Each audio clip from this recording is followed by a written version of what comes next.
India TV YouTube channel को subscribe करें और बेल आइकन दबाएं।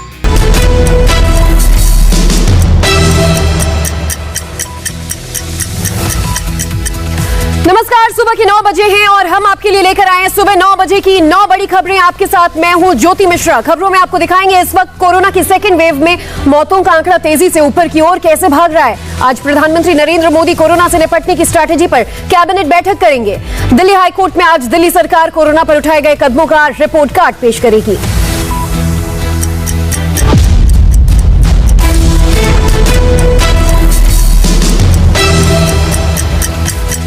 कोरोना के खिलाफ प्रधानमंत्री नरेंद्र मोदी आज एक्शन में रहने वाले हैं। आज सुबह 11 बजे मोदी कैबिनेट की एक अहम बैठक होने वाली है।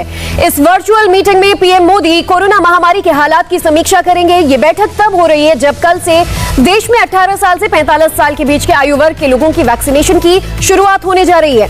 कोरोना को लेकर बैठक में कई विषयों पर चर्चा हो सकती है। अस्पतालों में बेड्स की कमी, ऑक्सीजन संकट, वैक्सीनेशन और जरूरी दवाइयों की सप्लाई पर भी बैठक में चर्चा हो सकती है। कोरोना की सेकेंड वेव शुरू होने के बाद कैबिनेट की ये पहली बैठक है। इससे पहले पीएम मोदी राज्यों के मुख्यमंत्रियों के साथ एक मीटिंग भी कर चुके हैं।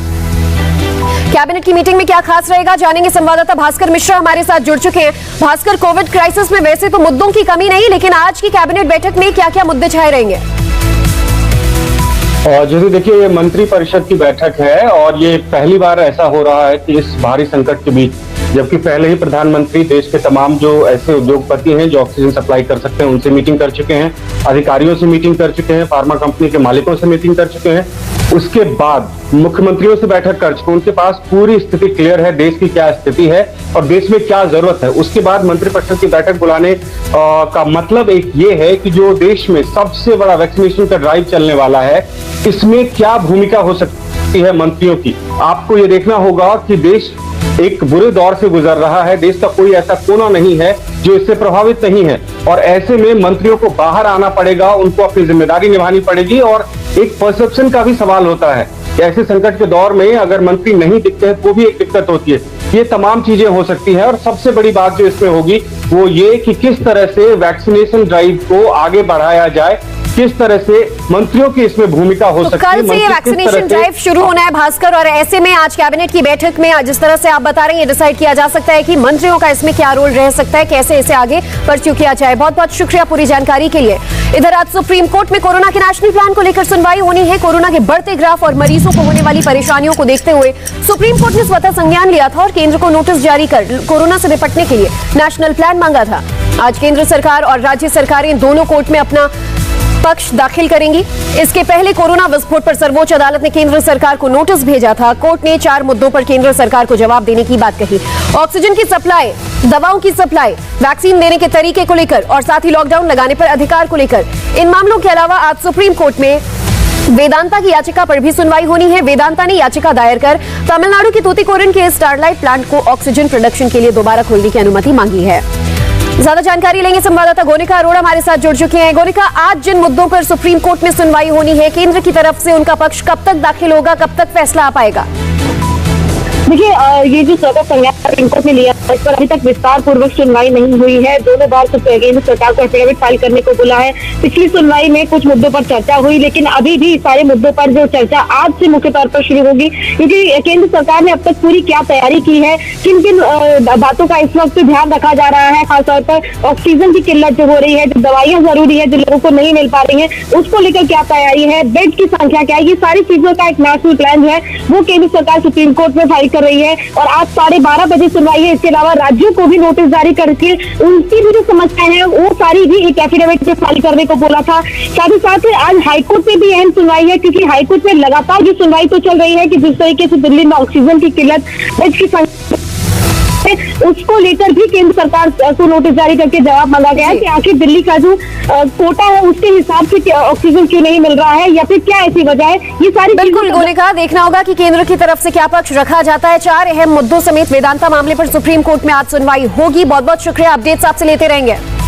इधर सरकार की तमाम कोशिशों के बावजूद ऑक्सीजन की किल्लत की वजह से होने वाली मौत के आंकड़े थमने का नाम नहीं ले रहे हैं। यूपी में मेरठ, मुरादाबाद, नोएडा से लेकर पंजाब में जालंधर तक मरीज ऑक्सीजन की कमी की वजह से दम तोड़ रहे हैं। परिजन ऑक्सीजन के लिए दर दर भटकते नजर आ रहे हैं। देश में कोरोना की स्पीड तेजी से बढ़ती जा रही है, लेकिन अस्पतालों में दवाई की कमी, ऑक्सीजन की किल्लत से हालात बदतर होते जा रहे हैं। इस बीच ऑक्सीजन की किल्लत को खत्म करने के लिए यूपी के सीएम योगी आदित्यनाथ ने 125 ऑक्सीजन प्लांट्स लगाने का ऐलान किया है, लेकिन फिलहाल मेरठ से लेकर मुरादाबाद तक ऑक्सीजन के लिए हाहाकार मचा हुआ है। मेरठ में प्रशासन ने ऑक्सीजन सप्लाई को मॉनिटर करने के लिए टीमों का गठन किया है, फिर भी दिल दहला देने वाले हादसे आ रहे हैं। केएमसी अस्पताल में 7 लोगों की मौत हुई। लोगों का दावा तो यह है कि पिछले 3 दिन में मेरठ के अलग अलग अस्पतालों में ऑक्सीजन की कमी की वजह से 21 लोगों की जान गई। जिला प्रशासन अस्पतालों को नोटिस भेजकर मौत की वजह भी पूछ रहा है। मरीजों के परिजन कभी ऑक्सीजन प्लांट पर जाते हैं, कभी रिफिलिंग सेंटर पर, लेकिन हर जगह मायूसी ही हाथ लग रही है। इधर ग्रेटर नोएडा से भी इसी तरह की तस्वीरें मिली हैं। ऑक्सीजन प्लांट के बाहर मरीजों के परिवार वालों की लंबी लाइन देखने को मिली।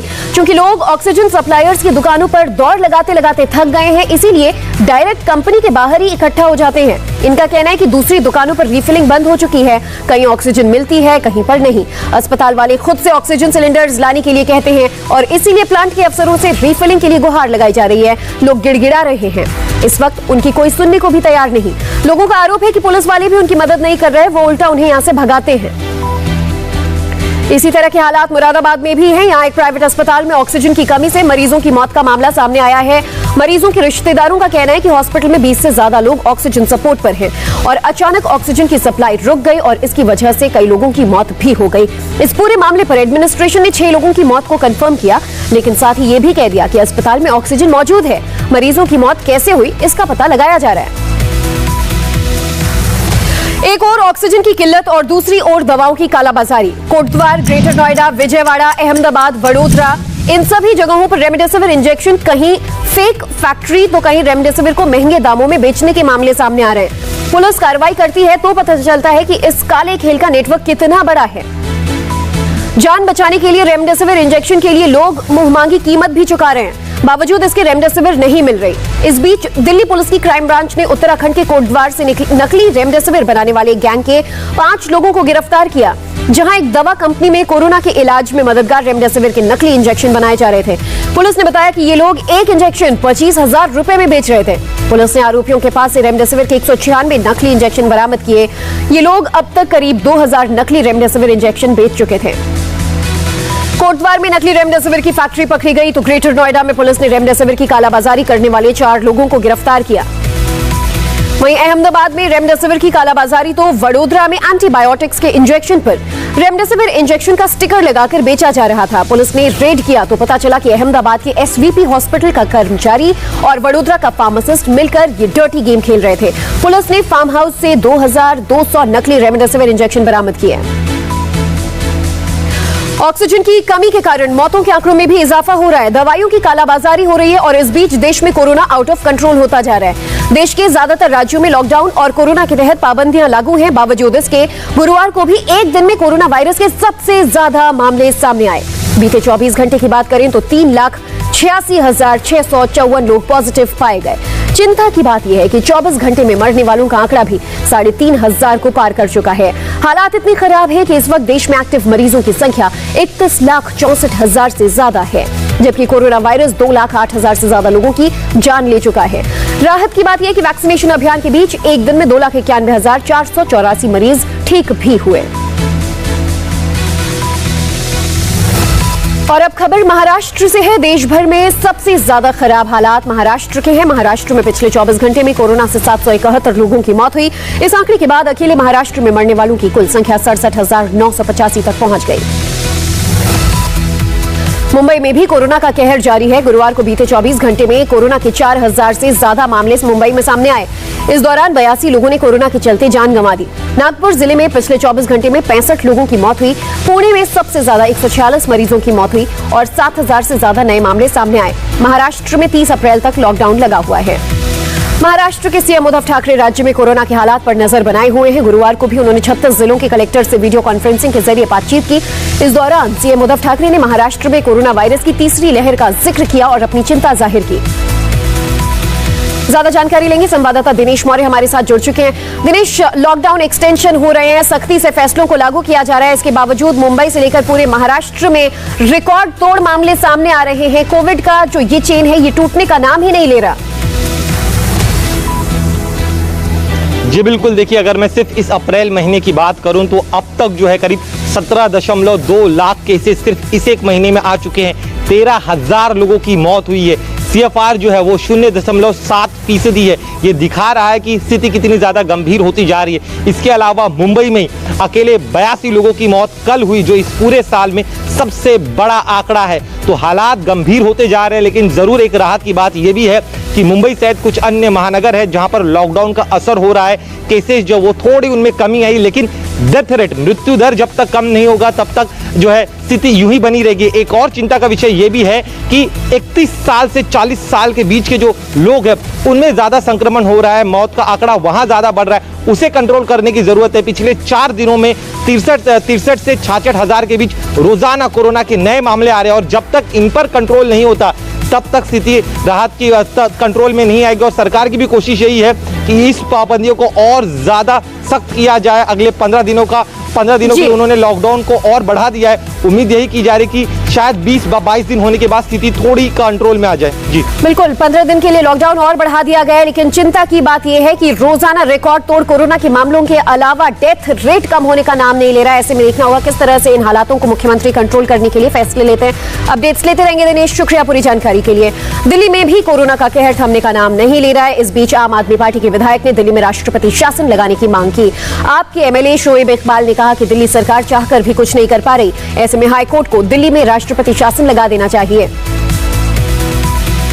मुझे आज अपने MLA होने पर जो है आज फक्र नहीं, बड़ा मुझको बेइज्जती महसूस हो रही है कि हम किसी के काम नहीं आ सके। सरकार हम काम नहीं कर साथ नहीं दे पा रही है।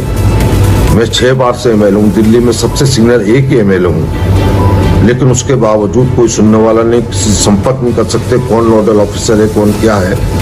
तो मैं आज परेशान होकर सिर्फ मैं ये चाहूँगा कि दिल्ली हाईकोर्ट तुरंत प्रभाव से दिल्ली के अंदर राष्ट्रपति शासन लगाने का काम करे। ये मेरी गुजारिश है कि दिल्ली बहुत बुरे, नहीं तो सड़कों पर लाशें बिछ जाएंगी। तुरंत इस दिल्ली हाईकोर्ट इसका आदेश करे, दिल्ली में जो है राष्ट्रपति शासन लगाया जाए तुरंत प्रभाव से। राजधानी दिल्ली में भी कोरोना की तेज रफ्तार लगातार जारी है। कोरोना से मरने वालों का आंकड़ा 400 के करीब पहुंच गया। गुरुवार को 395 संक्रमितों की मौत हुई।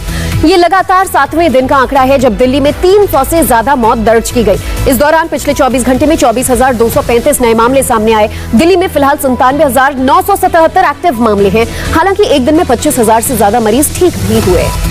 ज्यादा जानकारी लेंगे, हमारे साथ संवाददाता संजय शाह जुड़ चुके हैं। संजय, दिल्ली के हालात लगातार जिस तरह से बिगड़ते जा रहे हैं कि खुद अब विधायक से लेकर बड़े बड़े नेता सरेंडर मोड पे आ गए हैं, कहते हैं राष्ट्रपति शासन लग जाना चाहिए।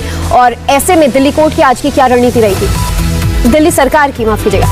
जी बिल्कुल, दिल्ली की हालात दिन प्रतिदिन बदतर होते जा रहे हैं। अस्पतालों के बाहर लगने वाली भीड़ कम नहीं हो रही है, लोगों को इलाज नहीं मिल रहा है और यही वजह है कि लोगों की जानें ज़्यादा जा रही है। सबसे बड़ी बात यह है कि जिन लोगों का अस्पताल में एडमिशन नहीं हुआ वो लोग दर दर की ठोकरें खाकर होम आइसोलेशन में जा रहे हैं और घर पे ट्रीटमेंट कर रहे हैं, लेकिन जब वहाँ पे ऑक्सीजन की ज़रूरत पड़ती है तब ज़्यादा स्थिति ख़राब हो रही है और लोग फिर ऑक्सीजन के लिए सप्लायर्स के पास जा रहे हैं। जबकि इस समय सरकार का जो फोकस है कि जो ऑक्सीजन की सप्लाई है वो सीधे हॉस्पिटल्स को दिया जाए, यानी कि जो हॉस्पिटल्स में मरीज भर्ती है उनकी पहले जान बचाई जाए। ऐसे में क्या होता है कि जब जो होम आइसोलेशन में मरीज है उसके परिजन एक सप्लायर से दूसरे सप्लायर के पास दर दर की ठोकरें खा रहा है, उसको ऑक्सीजन नहीं मिल पा रही है, जिसकी वजह से ये मौत का आंकड़ा दिन प्रतिदिन बढ़ता जा रहा है। दिल्ली में लॉकडाउन के हम दूसरे सप्ताह में हैं। रोजाना 300 से ज्यादा संक्रमित दम तोड़ रहे हैं। धन्यवाद इस पूरी जानकारी के लिए संजय।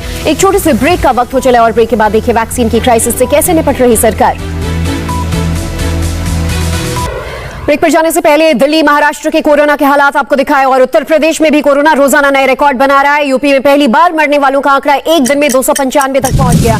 गुरुवार को 24 घंटे में यूपी में 35,104 नए केसेस सामने आए, तो वहीं एक्टिव मरीजों की संख्या भी 3 लाख को पार कर चुकी है।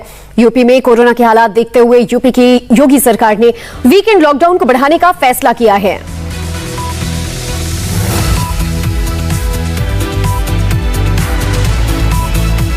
केंद्र सरकार वैक्सीन अभियान को तेज करने में जुटी हुई है ताकि कोरोना को मात दी जा सके। 1 मई से 18 साल से ज्यादा उम्र वालों के लिए टीके का ऐलान हो चुका है। अब तक कोविन ऐप के जरिए करीब 3 करोड़ लोग वैक्सीनेशन के लिए रजिस्ट्रेशन भी करा चुके हैं। इस बीच कई राज्यों ने 1 मई से वैक्सीन ड्राइव को फिलहाल टाल दिया है, वैक्सीनेशन नहीं हो पाने की बात कही है। फिलहाल रुकेंगे एक ब्रेक के लिए और ब्रेक के बाद देखिए मुंबई के वैक्सीनेशन सेंटर में कितने दिन की वैक्सीन बची है। नमस्ते, मैं हूं मीनाक्षी जोशी। वीडियो और खबरों से अपडेट रहने के लिए India TV YouTube channel subscribe करें, बेल आइकन दबाना ना भूलें। जुड़े रहें इंडिया टीवी के साथ।